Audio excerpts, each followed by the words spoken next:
Hello friends, কেমন আছেন সবাই? আশা করছি সবাই ভালো আছেন। আজকে নতুন একটি রেসিপি নিয়ে চলে আসলাম। আজকের রেসিপিতে থাকছে ভর্তা। আমি আজকে ধনিয়া পাতা ভর্তা করব।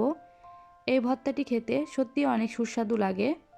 আর ধনিয়া পাতা খেতে কার না ভালো লাগে, সেটা ধনিয়া পাতার ভর্তা হোক, ভাজি হোক, সব কিছুই অনেক ভালো লাগে।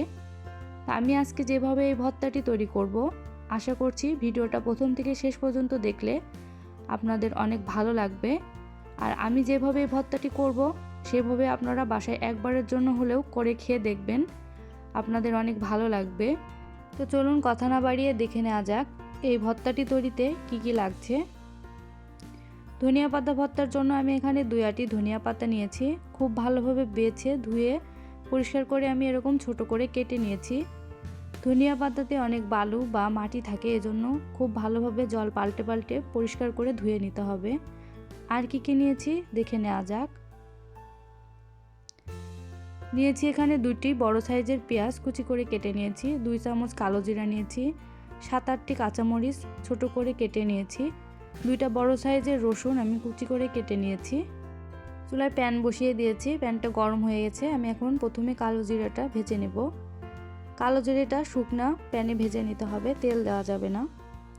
কালো জিরাটা খুব বেশি ভাজা যাবে না, খুব বেশি ভাজলে তিতা হয়ে যাবে। কালো জিরা থেকে যখন একটু চিটচিট শব্দ করবে, এই অবস্থায় কালো জিরাটা বুঝতে হবে হয়ে গেছে, তখন নামিয়ে নিতে হবে। আমি এখন কালো জিরাটা নামিয়ে নিচ্ছি।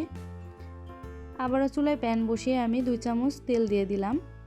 তেল গরম হয়ে গেছে। আমি প্রথমে রসুন কুচিটা দিয়ে দিচ্ছি। রসুন কুচিটা প্রথমে আমি 1 মিনিটের মতো ভেজে নেব।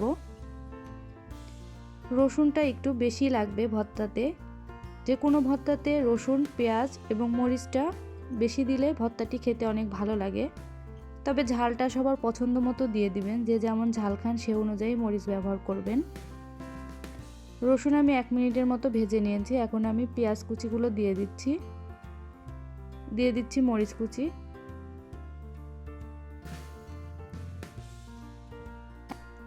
সব কিছু আমি এখন মিডিয়াম আঁচে হালকা ব্রাউন করে ভেজে নেব 7 থেকে 8 মিনিটের মতো।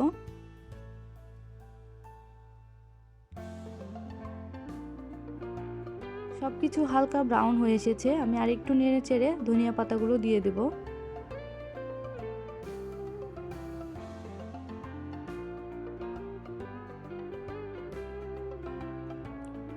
দিয়ে দিচ্ছি ধনিয়া পাতা।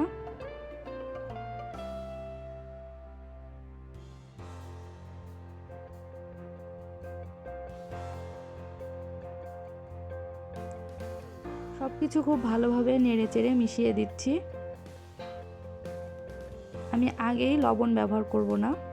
ধনিয়া পাতাটা একটু নাড়াচাড়ার ফলে কমে যাবে, তখন লবণটা দিলে লবণের পরিমাণটা বোঝা যাবে। এখন দিলে লবণের পরিমাণ বেশি হওয়ার সম্ভাবনা আছে।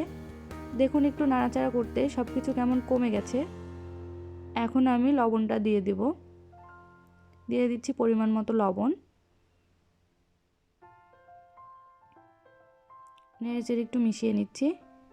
এভাবে আমি 2-3 মিনিটের মতো ভেজে নেব। খুব বেশি ভাজার প্রয়োজন নেই।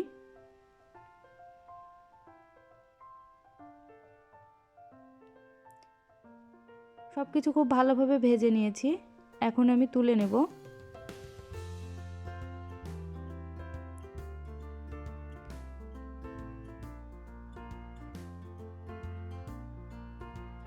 সব কিছু আমি একটি প্লেটে তুলে নিয়েছি। এখন এগুলো ঠান্ডা করে আমি একটি মিক্সচারে পেস্ট করে নেব। প্রথমে কালো জিরাটা পেস্ট করতে হবে, আর তারপরে ধনিয়া পাতাগুলো পেস্ট করতে হবে, তাহলে ভর্তাটি অনেক ভালো হবে। আপনারা চাইলে ভর্তাটি পাটাতে বেটেও করে নিতে পারেন। সব কিছু খুব ভালোভাবে পেস্ট করে আমি একটি প্লেটে তুলে নিয়েছি। এখন দিয়ে দিচ্ছি সামান্য লবণ। আমার লবণের পরিমাণটা কম ছিল, তাই আমি টেস্ট করে দিয়ে দিলাম।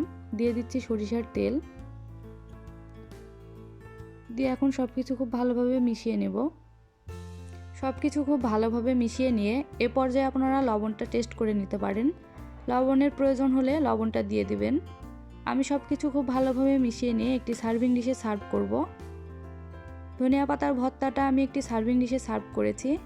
এই ভর্তাটি খেতে সত্যি অনেক মজাদার লাগে। ধনিয়া পাতার ভর্তা গরম ভাতের সাথে খেতে সত্যি অনেক দুর্দান্ত লাগে। এছাড়া আপনারা চিতই পিঠার সাথেও এই ভর্তাটি খেতে পারেন। আশা করছি আমার আজকের এই ভিডিওটা আপনাদের ভালো লেগেছে। আপনারা বাসায় একবারের জন্য হলেও এই ভর্তাটি খেয়ে দেখবেন। কেমন হয়েছে আমাকে কমেন্ট করে জানাবেন। আজকের মতো এই পর্যন্তই। সবাই ভালো থাকবেন, সুস্থ থাকবেন। দেখা হবে নতুন কোনো ভিডিওতে।